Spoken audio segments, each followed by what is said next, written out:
Hati-hati, sebentar lagi pemilu, suara kita akan diperebutkan dengan berbagai macam cara. Mari ingat pengalaman yang dulu. Untuk apa mati-matian membela satu atau dua ketika akhirnya berkumpul juga?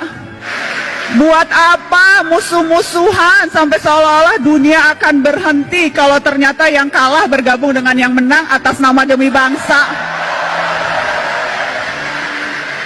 Jadi nggak usah terlalu baper dan nggak usah terlalu mati-matian membela tokoh idola.